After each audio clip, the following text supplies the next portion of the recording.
In this video, I'm going to be building and reviewing the Mercedes-AMG G63 and SL63, and then later on in the video, compare it to some of the other cars we already have in the Speed Champions theme. Out of the three sets being released on June 1st, I feel like this one is the most desirable one. It's very unique, and also the best value. Look at the size of this box. This costs the same as this. $45, $45. This one, $27. This box is even thicker than the BMW 2-pack that we got back in March. But it's expected, right? Look at the difference in piece count. Though this set is larger than most Speed Champions, and we have 808 pieces, the sticker sheets are smaller than normal. The first two numbered bags are for building the convertible, whereas the other four are building the monstrous G-Wagon. That thing's gonna be a beast. There are some printed elements for the convertible, which include the headlights, taillights, and these pieces that will be used for the air dams in the front.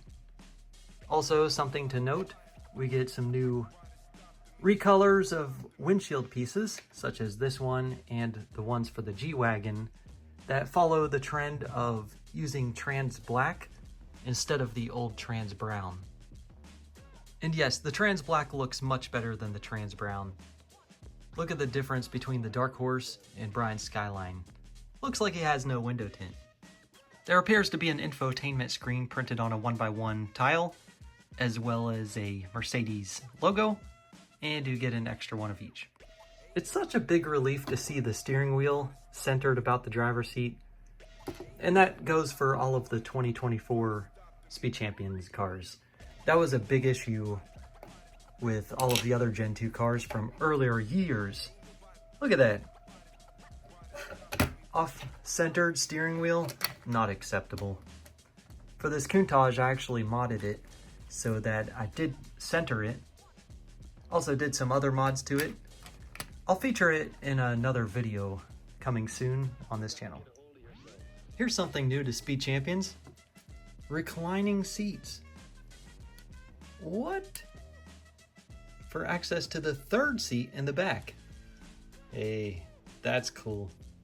Also, if you live in a different country than me, you can easily swap the steering wheel to the other side. Now, stickers are a big controversy in the Speed Champions theme. This car doesn't have that many. That's a good thing. And I left them off the exterior for the moment so you can see what it looks like if you decide not to apply them at all. And I think it looks pretty good without any stickers.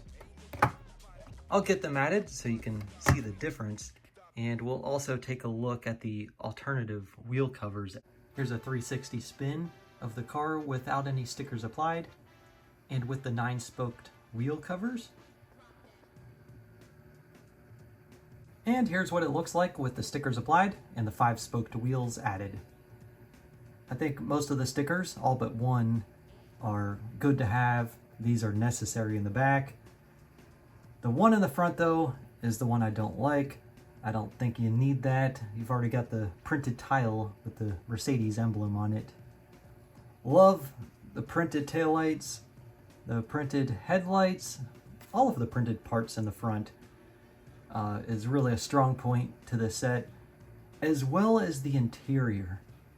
It is so good. I think it's the best of all Speed Champ cars to date.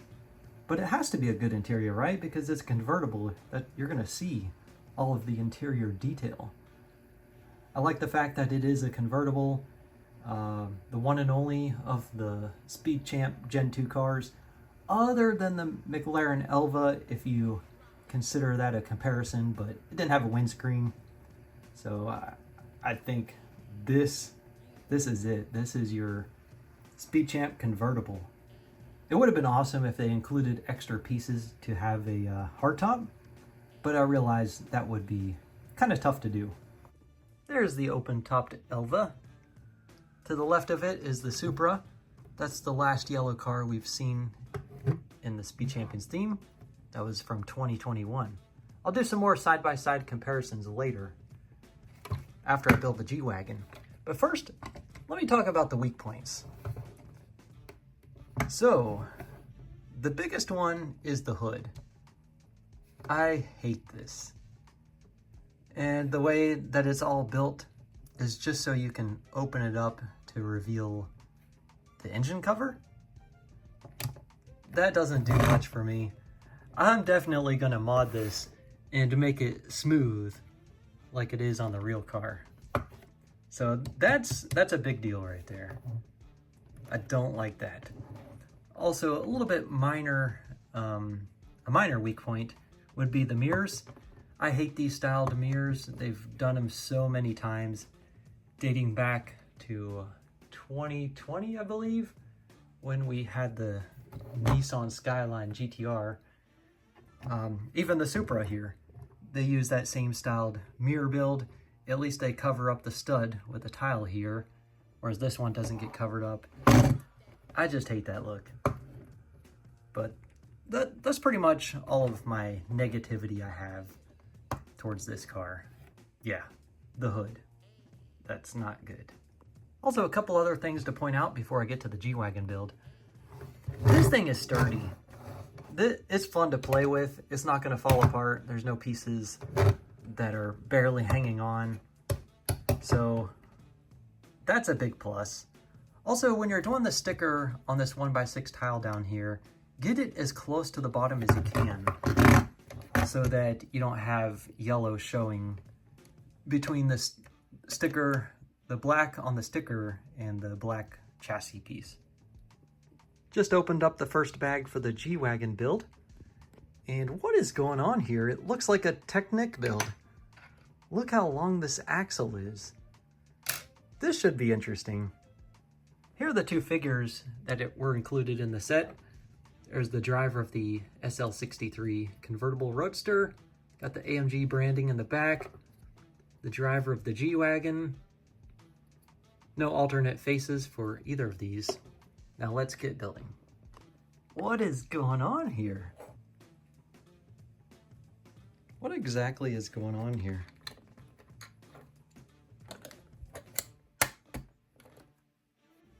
I only finished one of the 4 bags for the G-Wagon, and so far, look at this.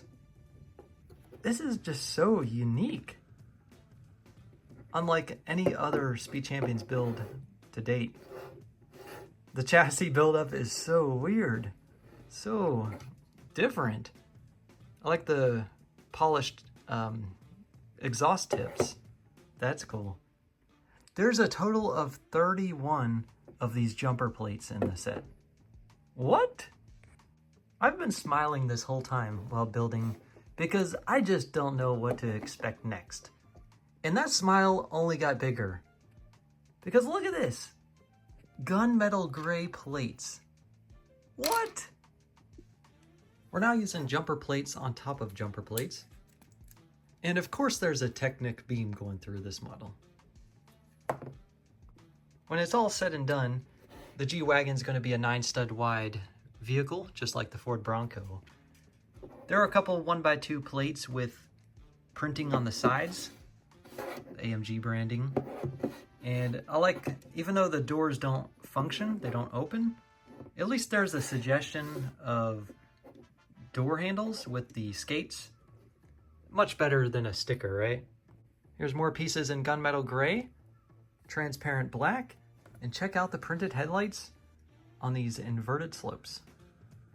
I'm now on the final bag. These are the interesting pieces I found in this bag.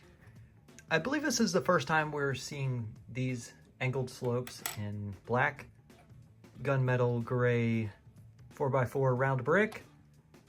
These window frames are an odd size. They're relatively new, the 1x3x3.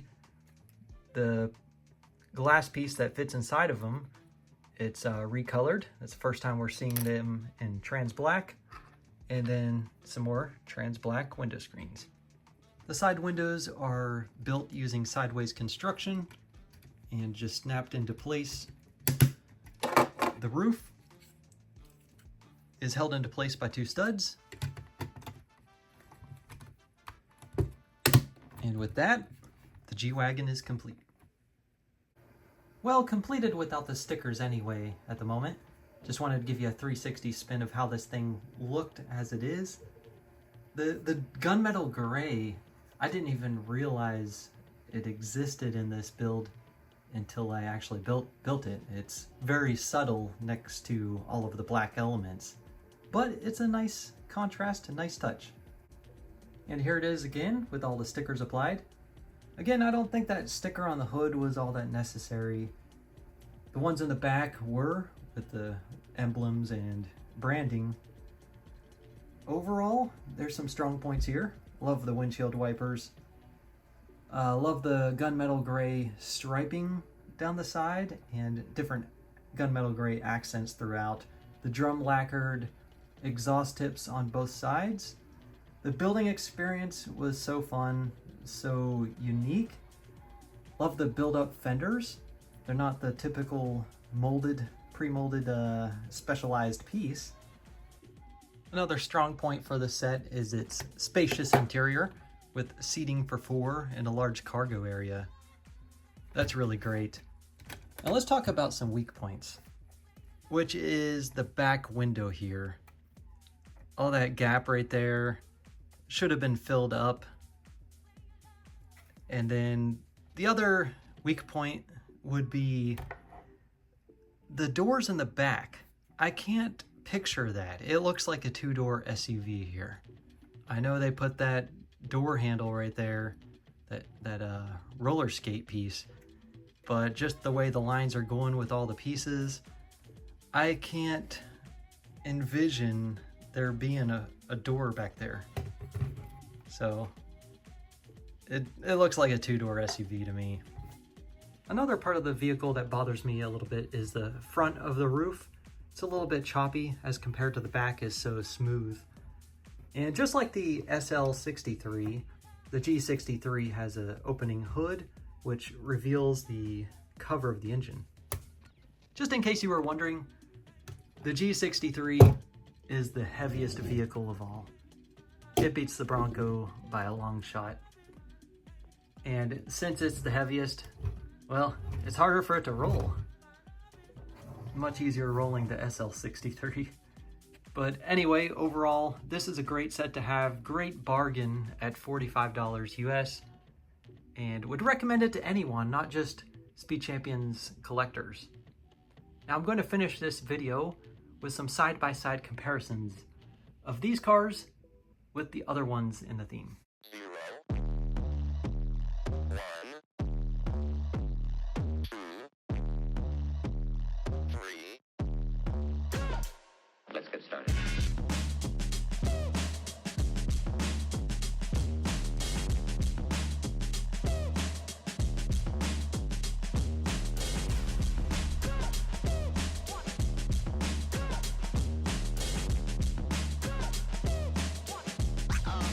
Oh, that's real good.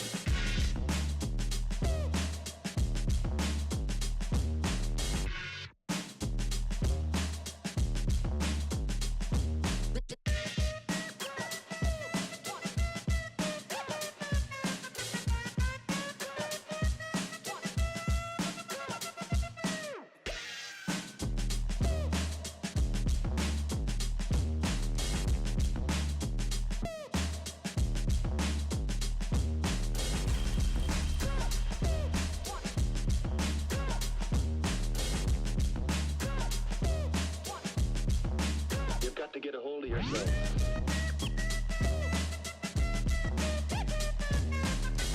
Ain't nobody